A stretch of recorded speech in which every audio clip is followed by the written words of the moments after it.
Zimbabwe attracted investments worth $1.8 billion in the second quarter, with significant contributions from the manufacturing, $745 million, and mining, $282.7 million in the sectors. Now, the manufacturing sector had the highest projected investment value, while the mining sector saw the largest number of licensed projects. The Zimbabwe Investment and Development Agency CEO Tafawatsa Chinamo highlighted that these figures show Zimbabwe's growing reputation as an investment destination, while also emphasizing that ZIDA's commitment to facilitating, attracting and protecting investments and driving sustainable development across the country is top-notch and underrated. Now, Dr. Prosper Chitambara, a developmental economist, joins me to talk more about this. You're welcome, Dr. Chitambara. Thank you so much for having me. So what factors would you say, or maybe actions, that can be attributed to this rise in investments into Zimbabwe? Well, I think the story of Zimbabwe is a story of so many opportunities in different sectors of our economy. But I think it's also important to clarify that these are licenses. So they are not actual investments on the ground, but of course they could actually translate into actual investments on the ground.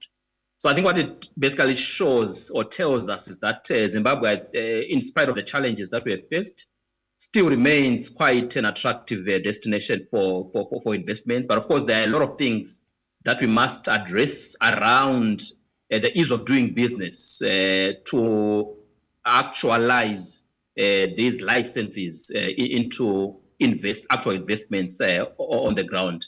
But my view is that the doing business environment still remains fraught with a number of challenges, and we need to quickly address those challenges if we are to actuate this potential.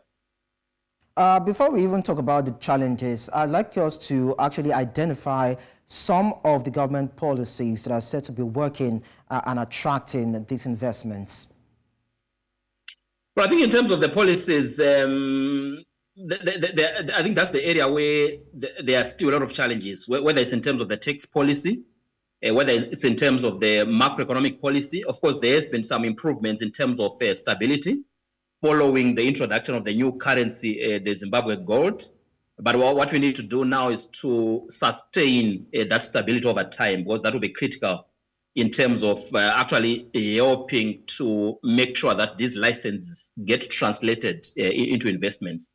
Because no investor wants to invest in an environment that is characterized by high inflation or macroeconomic instability. So in terms of our policies, I think we need to continue to improve our policies, whether it's the macroeconomic policy, whether it's the tax policies, whether it's our environmental policies. I think there's ample room for improvements, and also making it easier and faster for investors to also get licenses. For example, by fully embracing e-government, I know a lot of progress has been made in terms of that. But I think there's obviously a scope for more improvements, especially when you compare with other countries within the sub-region, like Mauritius, even countries like Botswana or Namibia, or even South Africa. I think we can do more, definitely, in terms of simplifying the business administrative, even the tax administrative processes. Let's now look at the public-private partnerships that have been tinkered or identified as a major pillar in the rise in the inflows. Kindly describe in what ways these have actually helped. Well, so I think in terms of the PPPs, I think it's an area that we've not, I would say we've not fully tapped into. Because when you look at most of the investments, say in terms of infrastructure, it's actually government that is actually doing the financing of a lot of that. So I think there is scope for the private sector to come on board. But we also need to make sure that our regulatory and legislative framework is in place to allow for these public-private partnerships. So currently, in terms of legislation and regulations, I think there's a lacuna, there's a gap there. So I think we need to address that gap as a way of crowding in greater investments by the private sector, especially in areas such as infrastructure. So what about the 8% growth that we witnessed in licensing in the period under review? Do you think that is enough, or there's still more work to be done in that line too?